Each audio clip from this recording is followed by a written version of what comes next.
child, I was pushed away from my family. I was walking with completely strange people. I've seen some young people trying to run away, but they were shot right at the premises. The world remembers Auschwitz for its gas chambers, Treblinka for its pits, but Płaszów? It was built on desecrated cemeteries, fed on starvation, and drowned in executions so monstrous that even the SS flinched. And yet, after the war, Płaszów was buried in silence. No memorial, no justice, just a city that rose over its ruins, erasing the camp from sight, and almost from history itself. But what happened there would make hell itself seem merciful. Not just any location would do for this new labor camp in early 1943. The Nazi architects of genocide had found something special in the Płaszów district of Krakow, two ancient Jewish cemeteries, burial grounds that had served the community for centuries, where generations of families had laid their loved ones to rest in peace. They could have simply bulldozed these sacred sites, knocked down the headstones, cleared the ground, built their camp on empty land like rational people constructing a facility, but they chose something infinitely more cruel. This wasn't just about building another concentration facility. The Nazi planners had identified these burial grounds for a specific purpose: to break the human spirit before the first prisoner even arrived. They understood that destroying sacred ground wasn't enough. They needed to make the destruction personal, intimate, and soul-crushing. The construction process became an act of psychological torture unlike anything conceived in human history. Jewish prisoners from the recently liquidated Kraków ghetto were forced to desecrate their own ancestors' graves, pulling apart headstones and monuments that had stood for generations. Picture the horror. Families compelled to destroy the final resting places of their own grandparents and great-grandparents, sons tearing down their fathers' memorials, daughters forced to demolish their mothers' graves. The twisted logic was deliberate. Every swing of the hammer wasn't just destroying stone, it was shattering the spiritual connection between past and present. These weren't random laborers destroying anonymous graves. These were descendants destroying their own heritage with their own hands. Those sacred headstones wouldn't simply be discarded or carted away to some distant dump. They would become the foundation stones and paving materials for the very camp that would imprison them. Every step a Jewish prisoner took within Płaszów was literally over the desecrated graves of their ancestors. Every morning roll call, every work detail, every meal, all conducted on ground made from the tombstones of the dead. The psychological warfare was complete and ingenious in its cruelty. Prisoners walked on the bones of their heritage while being worked to death above them. The dead and the living merged into one continuous nightmare where the past became the literal foundation for present suffering. On the contrary, it was just training for the bloodletting at dawn. What transformed Kraków Płaszów from a mere labor camp into hell on earth was the arrival of a single man, Amon Gurt, a name that would become synonymous with pure evil. Describing him as simply brutal would be like calling a hurricane a bit windy. This man didn't just cross lines, he erased them entirely, then danced on the ashes. He was born in Vienna in 1908, the son of a bookseller. Normal childhood, normal background, normal life, until he joined the Nazi Party in 1930. What transformed an ordinary Austrian into one of history's most sadistic killers remains a mystery that psychologists still struggle to understand. His first speech to the assembled prisoners revealed everything about what was coming. Standing before thousands of terrified Jewish inmates in the Appelplatz roll call area, this monster declared with chilling certainty, "I am your God." The words echoed across the silent crowd like a death sentence pronounced over an entire population. Empty words? Intimidation tactics? Some desperate attempt to establish authority through theatrical posturing? Gurt would spend the next 18 months proving that his claim to godlike power over life and death was horrifyingly literal. What followed was a reign of terror so systematic and cruel that even hardened SS investigators, men who had overseen mass murder at other camps, would eventually intervene. Gurt's transformation of Płaszów revealed a sadistic creativity that defied comprehension. The morning routine alone became a lottery of death, where prisoners never knew if they would survive the daily roll call that could last for hours in freezing temperatures. He turned basic survival into a game of chance, where the rules changed based on his mood. Goethe's true innovation wasn't just random killing, although there was plenty of that. It was the psychological torture of making death completely arbitrary and unpredictable. No prisoner could feel safe by following rules, working hard, or staying invisible. Safety didn't exist, only the temporary absence of death. The most terrifying aspect wasn't the killing itself, it was the casualness, the banality, the way he treated murder like checking the weather. Witnesses later testified that he would often shoot someone before finishing his breakfast. Murder as nothing more than a morning ritual, like reading the newspaper or having coffee. Breakfast murders? Child's play. Instead, the real feast of death was about to begin. Daily life under Goethe's command defied human comprehension. What made Płaszów uniquely terrifying wasn't just the constant threat of death. It was the complete unpredictability of survival from one moment to the next. Prisoners lived in a state of perpetual psychological torment, where every breath could be their last. Goethe's villa overlooked the camp like a predator's perch. From his bedroom window, he could see the entire roll call area where thousands of prisoners assembled each morning. And this view became the stage for his most twisted daily ritual. Goethe's morning routine became the stuff of nightmares that haunted survivors for decades. He would wake up around 7 o'clock, shower, dress carefully in his perfectly pressed uniform, then walk out onto his balcony overlooking the roll call area where thousands of prisoners stood at attention in the freezing dawn air. His breakfast plate would still be steaming on the table behind him. Eggs, fresh bread, real coffee that prisoners could smell drifting down from his balcony. A feast that represented more calories than most prisoners received in a week. He would take a few bites, sip his coffee, survey his domain like a king reviewing his subjects. Then he would raise his rifle. The selection process was utterly random. He might choose the third person in the front row, or someone who coughed, or a prisoner whose shadow fell the wrong way, or no one at all, if his breakfast was particularly good that morning. The arbitrariness was the point. It kept everyone in a state of constant terror. One shot, a scream, the thud of a body hitting the ground. Then he would return inside and take another bite of his breakfast, as if nothing had happened. Yet this twisted routine was only the beginning of each day's horror show. He would kill prisoners for the most trivial infractions imaginable. Walking too slowly, peeling potatoes incorrectly, looking in his direction, not looking in his direction, having shoelaces that were tied wrong, breathing too loudly during roll call. Imagine living in a world where your survival depended entirely on the morning mood of a psychopath with absolute power, where following the rules perfectly still offered no protection because the rules changed without warning. Goethe developed increasingly creative methods of terrorizing his victims that went far beyond simple shooting. He trained two massive dogs, Rolf and Ralph, to attack humans on command. These weren't guard dogs, they were weapons. During his daily walks through the camp, he would test their training on random prisoners, turning even casual strolls into potential death sentences. The sound of approaching footsteps and barking became the soundtrack of approaching doom.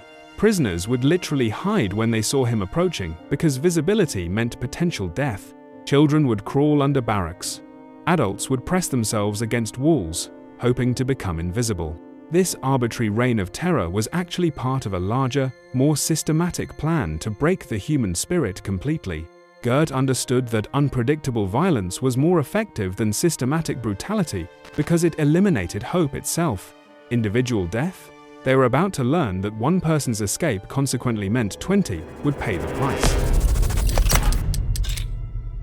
Goethe elevated his reign from individual sadism to systematic psychological warfare through collective punishment on a scale that defied military logic.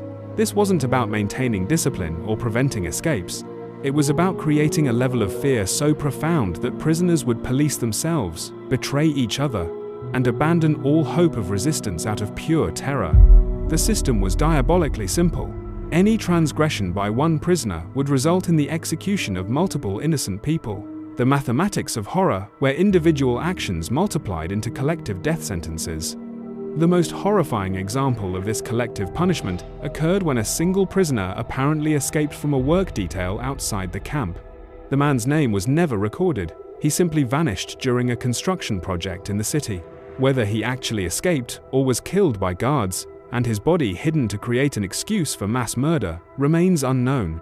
Instead of simply punishing the escapee's immediate colleagues, or the guards who lost him, Goethe devised something far more diabolical. He ordered the entire work team, over 100 men, to line up in the camp's main courtyard. Then he began counting. 1, 2, 3, 4, 5. Every fifth man was dragged from the line and shot on the spot. Picture the psychological torture, watching 19 innocent people die because of one person's desperate attempt at freedom. The screaming, the begging, the way men tried to hide behind others or make themselves smaller in line. Worse still, the condemned prisoners weren't shot quickly or efficiently. Goethe made the executions slow and theatrical, ensuring that everyone could see what was happening. He wanted the other prisoners to hear the screams, smell the blood, watch their friends die for crimes they didn't commit. 20 lives ended that day, families shattered in an instant. Their only crime was working alongside someone who may or may not have attempted escape. The message was crystal clear and more effective than any speech or threat. Any act of resistance or defiance would result in the deaths of multiple innocent people. Prisoners found themselves trapped, not just by barbed wire and guards, but by their own moral inability to cause the deaths of their fellow inmates.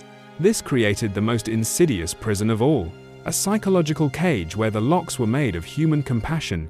Prisoners became their own guards, reporting suspicious behavior and preventing escape attempts not out of loyalty to their captors, but out of desperate love for their fellow prisoners. Goethe didn't stop at collective executions. He began staging these mass killings as public spectacles, designed to traumatize the entire camp population. However, these weren't private punishments. They were performances where attendance was mandatory and survival depended on watching without flinching. They had a place for it, a hill, a name that would be whispered with terror for generations, Hujowa Gorka. Therefore, this became the camp's primary execution ground, where between 8,000 and 12,000 people were murdered during Goethe's 18-month reign. What made these executions particularly horrifying wasn't just the scale, though the numbers were staggering. It was the theatrical nature of the killings, designed to maximize psychological trauma among the witnesses. There was a hill waiting patiently, but when its hunger broke, every scream carried a warning no one could escape. The systematic murder machine that Goethe created at Hujowa Gorka transformed killing into grotesque performance art, designed to terrorize the living. What made this execution site particularly horrifying wasn't just the scale of murder, though the numbers were beyond comprehension. It was the calculated psychological warfare embedded in every aspect of the killing process. The hill stood approximately 50 feet above the main camp, providing a perfect amphitheater for mass murder. From this elevated position, gunshots and screams could be heard throughout the entire facility. This wasn't accidental. It was planned with the precision of a military operation designed to maximize psychological impact. The executions weren't conducted quietly or efficiently, like at the major death camps, where killing was industrial and impersonal. Instead, Goethe orchestrated these murders as public spectacles, forcing hundreds of prisoners to witness the systematic shooting of their fellow inmates. Attendance wasn't optional, it was mandatory. Prisoners were marched up the hill in groups of 20 to 30. They were forced to dig their own graves before being shot, adding the psychological torture of participating in their own execution. The condemned were made to undress completely, not for efficiency, but for humiliation. They stood naked and shivering in all weather, burning summer heat, freezing winter cold, driving rain. The timing and staging were calculated cruelty, designed to occur when the maximum number of prisoners could witness them. Roll call executions, lunch break murders, end-of-shift killings. Goethe scheduled death like a theater manager scheduling performances. The victims weren't shot quickly with single bullets to the head. Goethe preferred to wound prisoners first, letting them scream and writhe before delivering killing shots. He wanted the witnesses to see prolonged agony, to hear the begging, to smell the blood and emptied bowels, to watch their friends and family members die slowly and in terror. The bodies weren't simply buried and forgotten. Victims were initially interred in mass graves on the hill, but these burial sites remained visible to the remaining prisoners as a constant reminder of their potential fate. Working every day within sight of mass graves containing thousands of fellow prisoners, friends, and family members, The psychological impact was devastating and precisely calculated. The knowledge that death could come at any moment, for any reason, created a state of constant psychological terror that broke many prisoners' will to live. Some prisoners began volunteering for execution details, preferring certain death to the prolonged torture of waiting for arbitrary murder. Goethe's execution hill became not just a place of physical death, but of spiritual annihilation. Witnesses described seeing prisoners' souls die in their eyes before their bodies were shot. The will to live, the hope for survival, the basic human dignity, all were murdered on that hill before the bullets ever flew. The mathematical precision was chilling and revealed the systematic nature of the killing. Roughly 20 people per day over 18 months. Not the frenzied massacre of a momentary rage, but the steady, methodical elimination of human beings, conducted with the regularity of a factory production line. This revealed a systematic approach to murder that transcended individual sadism. The camp simultaneously functioned as a productive labor facility while conducting industrial-scale killing. Workers in the morning, corpses in the afternoon. Each shot drained him, but something far more ruthless settled everything. The fundamental contradiction at Płaszow's heart revealed Nazi ideology's core insanity. They were simultaneously working prisoners to death while desperately needing their labor for the war effort. What resulted was a grotesque balance, keeping people barely alive enough to work, while slowly killing them through systematic starvation. The daily ration was calculated with scientific precision, just enough strength for labor, while ensuring gradual physical deterioration. The psychological cruelty was that prisoners could see exactly how their bodies were wasting away, day by day, calorie by calorie. The average daily food allocation consisted of watery soup and stale bread, a few hundred calories total, barely enough to sustain a resting human, let alone someone performing 14 hours of hard labor. The psychological torture of slow starvation while watching your own body consume itself to survive. Prisoners were expected to maintain peak productivity in the camp's various factories producing war materials for the German military machine. This created a vicious cycle. Weakened workers were deemed unfit for labor and marked for execution, while survivors faced increasingly impossible physical demands. Every day became a race between completing assigned work quotas and the gradual failure of starving bodies. Some prisoners were offered increased rations in exchange for collaborating as guards. Survival literally depended on participating in the oppression of fellow inmates.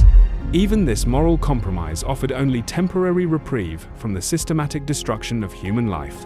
For the weakest prisoners, hunger wasn't the end, it was just the beginning. The absolute nadir of human evil at Płaszów was revealed through Goethe's treatment of the camp's children. A systematic campaign of psychological torture that culminated in one of the Holocaust's most heartbreaking atrocities. The health selections of May 1944 demonstrated how Nazi cruelty specifically targeted the destruction of innocence and hope. The so-called health roll call was actually a death selection disguised as medical assessment. The true target wasn't sick adults. It was the camp's entire child population, ranging from infants to teenagers who represented the future of Jewish life. Picture being a parent watching Nazi officers methodically separate your children from the adult population, while maintaining the pretense that this was simply a medical procedure. The children themselves were kept unaware of their fate until the final moments.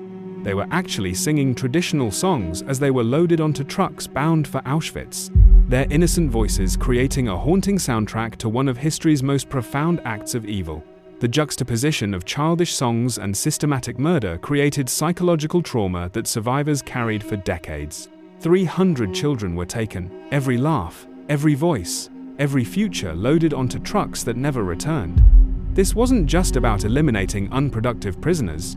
It was about destroying hope itself among the adult population. The war was ending, and Goethe was losing control. Still, those who lose control unleash horrors beyond imagination.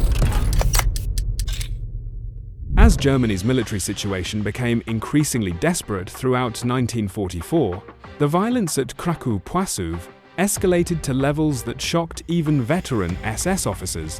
What emerged was a systematic campaign of accelerated killing driven more by ideological fury than military necessity. The camp's population had swollen to over 25,000 prisoners by mid-1944. Overcrowded conditions made the already horrific living situation nearly unbearable. Instead of improving conditions to maintain productivity, Nazi administrators chose to accelerate deportations to death camps. Human lives were treated as disposable resources. Goethe's personal behavior during this period revealed a man who had completely abandoned any pretense of rational administration. His daily routine included not just morning executions, but afternoon drinking sessions that often culminated in random acts of extreme violence against prisoners. The systematic deportation of thousands of workers to Auschwitz and other death camps revealed that ideology had completely superseded practical considerations and, most importantly, humanity itself. Mass deportations created a vicious cycle where reduced productivity was used to justify even more deportations. The camp entered a death spiral where systematic killing became its primary function rather than labor production. Watching trainloads of fellow inmates disappear while knowing that their own deportation was inevitable created a level of despair that broke even the strongest wills. They imagined they still had control. However, control was just an illusion. If this story has gripped you so far, make sure you hit like, subscribe, and turn on the notification bell so you never miss when we uncover the darkest chapters history tried to bury. In a twisted revelation of Nazi bureaucracy's depths, Goethe's systematic corruption and savage brutality finally triggered SS investigators in mid-1944. What unfolded was history's most perverse investigation, Nazi officials probing one of their own for excessive enthusiasm in implementing their genocidal policies. The charges weren't humanitarian concerns about prisoner treatment. They focused on financial corruption and killing prisoners still capable of productive labor. The investigation exposed Goethe's personal profiteering from systematic murder and exploitation, embezzlement, inappropriate relationships, excessive drinking, while treating mass murder as merely a management issue requiring administrative correction. Charges were dropped as Germany's military situation deteriorated. Goethe walked free, while thousands of his victims were exhumed and burned to hide evidence. The Nazi system had completely prioritized ideological goals over justice or accountability. The liberators expected to find prisoners, mass graves, evidence. Instead, they found the most perfect crime scene in history. When Soviet forces reached Płaszów in January 1945, they discovered history's most successful cover-up operation. Instead of liberation, they found an almost perfect crime scene erasure.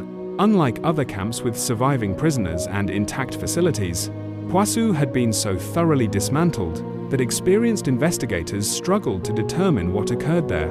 Only scattered foundation stones, barbed wire fragments, and Polish witness testimony remained. The Nazi planners couldn't eliminate survivor memories or witness testimonies, but for decades, Płaszów's full scope remained hidden from historical documentation. Today, children play where children once died, and sometimes, if you listen carefully, you can still hear them singing. To Auschwitz with children and sick people. They were all liquidated. My mother and I remained in Płaszów until its closing in the fall of 1944, and were then sent to Auschwitz, Bergen-Belsen, and finally Salzwedel in Germany. This work camp made munition for the Germans, and my mother did her best to miscalibrate the bullets that they would not fire properly. Today, peaceful residential neighborhoods cover unspeakable horrors.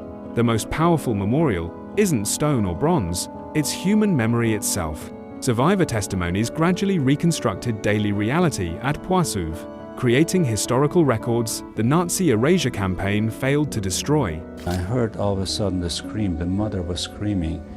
When they broke in, they woke up the baby, and the baby was crying. So they grabbed the baby. I'll never forget this because I saw this happening. I ran out to see what's going on. They grabbed the baby by the feet and smashed the head against the door post. Because the brains, everything just cracked open. The child died, obviously, and the mother was screaming, and they started beating the mother up with the clubs of the rifles. It was something unbelievable. The physical memorial shows human figures with clenched fists and gaping chest wounds, hearts literally torn by systematic cruelty. Understanding Płaszów requires accepting that history's worst crimes nearly succeeded in erasing themselves from memory, surviving only through survivors' courage to bear witness to the unbearable. What drives humans to such extremes of both evil and heroism? Share your thoughts below, and let's continue this crucial conversation about how we preserve the memory of history's darkest chapters while honoring those who survived to tell their stories.